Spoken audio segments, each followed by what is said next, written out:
Imagine being told that to get to heaven, you don't just need to be a good person. Right, like being a decent human being isn't quite enough. Exactly. Instead, you are handed basically a syllabus. A literal syllabus for paradise. Yeah.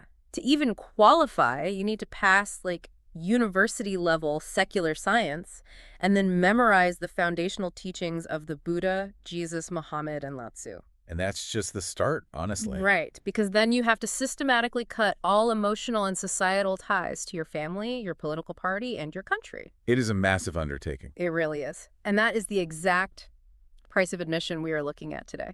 So welcome to the deep dive. Glad to be here.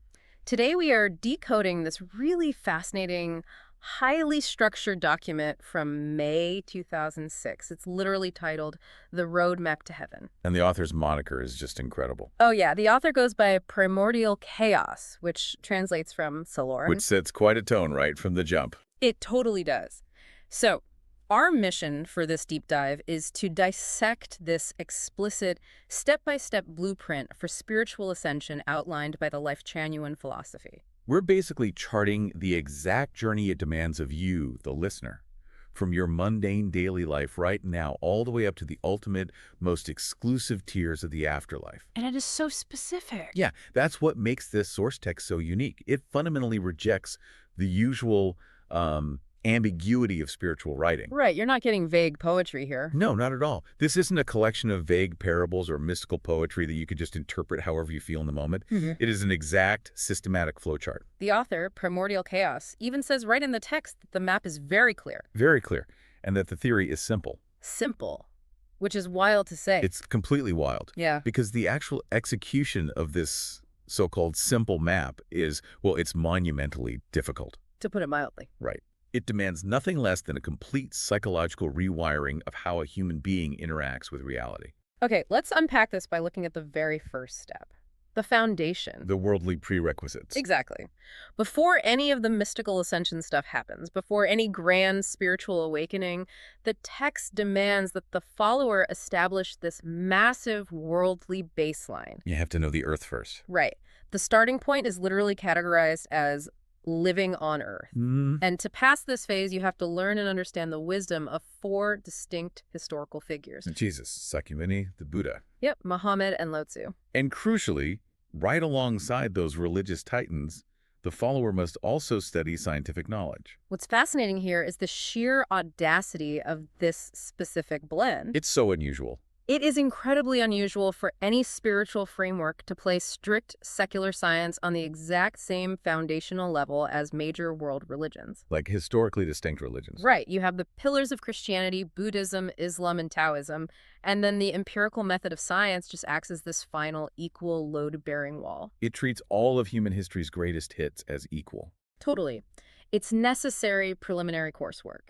You just cannot bypass the physical realities of the universe if you want to get to the spiritual ones. Okay, let's unpack this with an analogy, because it's basically like completing your general education requirements at a university. Oh, that's a great way to put it. Right. You essentially have to pass World Religions 101 and then dive into Intro to Science before you were even allowed to submit your application for the actual Lifechanyuan program. You don't just get to skip to the advanced, ethereal, cosmic stuff because you have, like, a good vibe. Exactly. No skipping ahead. You have to intellectually master the foundational wisdom of the planet first. And logically, this grounds the practitioner.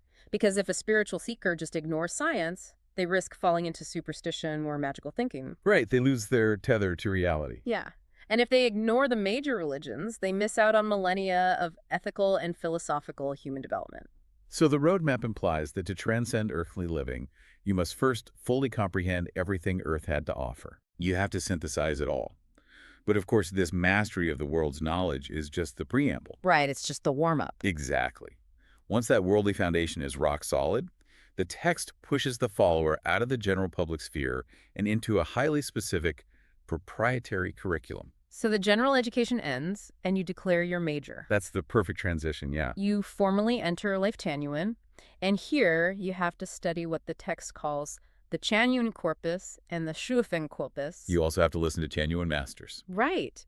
And the goal of all this intensely focused studying is to ultimately achieve a state known as becoming a Chanyuan celestial. Or, as the text evocatively calls it, Chanyuan grass. I love that term, Chanyuan grass. But the moment you achieve this status, the map springs a radical cognitive shift on you. It really pulls the rug out. It demands what it explicitly terms unconventional thinking. And unconventional thinking is arguably the most psychologically grueling phase of the entire roadmap. Why is that? Well, as defined by primordial chaos, it requires the breaking of all superstitions. But this goes profoundly deeper than, like, letting go of old wives' tales. We're not just talking about black cats and broken mirrors. No, not at all. Unconventional thinking demands getting away from the bondage of traditional family, country, political parties, and religion. It categorizes these everyday human institutions as literal shackles. Shackles that confine human nature, yeah. Wait, isn't there a massive paradox here? How do you mean? Well, the very first requirement on this map, the prerequisite for everything else, was to deeply study the founders of the world's great religions. Jesus, Muhammad, the Buddha, yes. But now, to achieve this unconventional thinking, the map explicitly demands that we escape the bondage of religion altogether. It seems contradictory. Right. Are we just treating world religions as a ladder that we are supposed to kick away once we reach a certain height? That's actually a brilliant way to phrase it. If we connect this to the bigger picture of the text, that is exactly the mechanism at play. So they are just stepping stones. Yeah, the text views those foundational religious teachings and even scientific frameworks as necessary tools for early cognitive development. They give you structure. Exactly. But eventually, if you cling to them, those tools become tethers. The roadmap is demanding a systematic dismantling of human identity. Which is terrifying. From a psychological perspective, absolutely. Think about the things that typically ground us in society. Our nationality, our political affiliations, our deep family ties. Our organized religion. Right. These are the very structures that tell us who we are. They define our ego. But the roadmap reframes all of these comforts as shackles. So to become Chanyuan grass, you have to let go of your individuality entirely. You have to become part of the whole. Think about the metaphor of a blade of grass. It doesn't stand alone as some massive, ego-driven oak tree.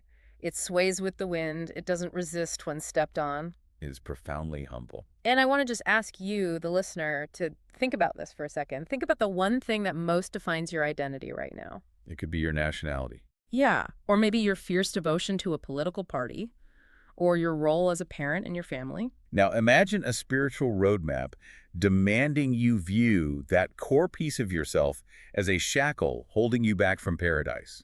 How jarring would that be? It is an incredibly intense demand. And we should note, this philosophy isn't endorsing any specific political or religious system. Right, we're just reporting on the text here. It is actively demanding you walk away from all of them. Right, which naturally forces a crisis of environment. Because once you sever those external societal ties, you are left entirely alone with your own mind. You're standing in a void. Exactly. You have isolated yourself from the external architecture of human meaning. And the roadmap recognizes this. It knows what it's doing to you. It does. It uses this exact moment of profound isolation to trigger the next mandatory phase, which is a ruthless internal cleansing. And the text uses this beautiful, very specific metaphor for this cleansing phase. It says you must consciously sweep the dust and stains on your soul, just like wiping off the dust on a mirror. It sounds so poetic. It does, but how do you practically do that when you are still, walking around interacting with the physical world? The map has an answer for that. It does. It requires your behaviors to align perfectly with sincerity, kindness, beauty, love, faith, and honesty. You have to force a complete shift in your consciousness. Away from the physical reality and into what the text calls the non-material world. And doing this creates a wildly paradoxical state of being. Your physical body still resides here on Earth, paying bills, eating breakfast, but your mind is literally staying in heaven. This raises an important point regarding physical versus spiritual reality, because in most traditional theological frameworks, entering heaven requires a physical death. Right, the body stops, the soul goes up. But this roadmap doesn't require death to experience heaven. By shifting your consciousness entirely, you are running a heavenly operating system on earthly hardware. Here's where it gets really interesting, because running that heavenly OS unlocks entry into what the text calls the second home. Also known as the new oasis for life. Yes. And the document describes this second home as a lifestyle copied directly from the thousand-year world. Which is one of the actual tiers of heaven. Exactly. It's an analogy I love to use. It's like early access in a video game. Oh, that makes perfect sense. You're bypassing the official launch date. Right. Earth is the base game.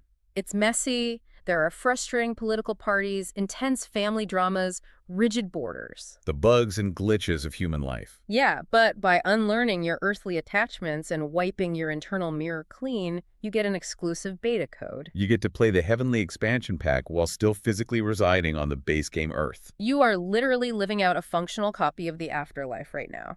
You might be standing on a crowded subway, but mentally you are entirely insulated within the oasis. You are experiencing the mechanics of the afterlife while still bound to biology.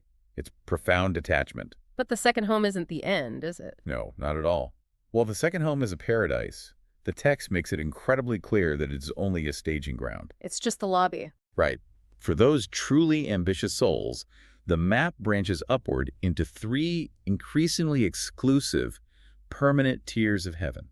And this is a major turning point in the document, because it shifts from being a test of morality into a test of cognitive ability. Escalating cognitive demands, yes. So let's outline these final destinations. Tier 1 is the thousand-year world. Which sounds pretty great on its own. It does, and you are guaranteed entry into this tier if you complete the previous steps and practice Chanyuan meditation. It's the baseline reward for behavioral purity. But the text almost playfully challenges the reader here. It basically says, if you aren't satisfied with a mere 1,000 years, you can aim higher. You can aim for Tier 2, the 10,000-year world. But you can't just meditate your way into Tier 2. No. The price of admission changes drastically. To reach the 10,000-year world, you must grasp the secrets of 8 ways of thinking. It doesn't say you need to be 10 times kinder. Exactly. You need esoteric, specialized intelligence. And if a 10,000-year lifespan still isn't enough, you look toward Tier 3, the absolute highest, most elite level. The Elysium world. Or, to use its full, amazing title, the Elysium World Immortal Island Archipelago Continent. It's a fantastic name, but to get there and to go there at any time, you must thoroughly understand the 8 secrets of life. Capital L-I-F-E. So what does this all mean? Well, the philosophical shift is profound. Escaping earthly bondage required wiping the mere behavioral purity. Right, shedding your ego and practicing kindness. But ascending to the absolute highest heavens requires cosmic mastery. The currency isn't just kindness anymore, it's the mastery of these highly specific secrets. It operates much more like a strict corporate ladder or a rigid RPG skill tree. You literally cannot unlock the highest Elysium tier through sheer goodwill. You could be the kindest person on Earth, but if you don't possess the exact cognitive keys, the 8 secrets of life, the door stays locked. Morality gets you into the lobby. Cosmic intelligence grants you the keys to the penthouse. Which perfectly loops back to what you said at the start. The author claims the theory is simple, but the execution is monumental. Because you are evolving through distinct phases. Learning the world, unlearning your identity, behavioral purification, and finally, cosmic decryption. It is an exhausting undertaking. And as we wrap this up, I want to turn this directly back to you, the listener. Why does an obscure 2006 document matter today? Exactly. You're probably not trying to decode the 8 secrets of life on your drive to work, but I think it matters because we inherently crave structure. Human beings need order. Right. Okay. The vast reality of what happens after we die is terrifyingly chaotic. So a rigid, step-by-step roadmap provides deep psychological comfort. Even one with monumentally difficult standards. Yeah, it gives us the illusion that if we just check the right boxes, we can control the uncontrollable infinite. It is the ultimate attempt to map the unmappable. Perfectly said. But this raises a final thought I want to leave you with today. This entire roadmap demands complete detachment from earthly bonds, family, nation, party, to reach ascension. You have to sever it all. Right. But ask yourself, is ultimate spiritual liberation truly found by completely severing our earthly ties to exist as a detached, floating consciousness? Or is true enlightenment found by doing the exact opposite, by connecting more deeply and messily with the world, the family, and the society we are already in? That is the ultimate tension. Do we follow a map out of the mess, or do we throw the map away and learn to navigate the mess itself? Something for you to mull over.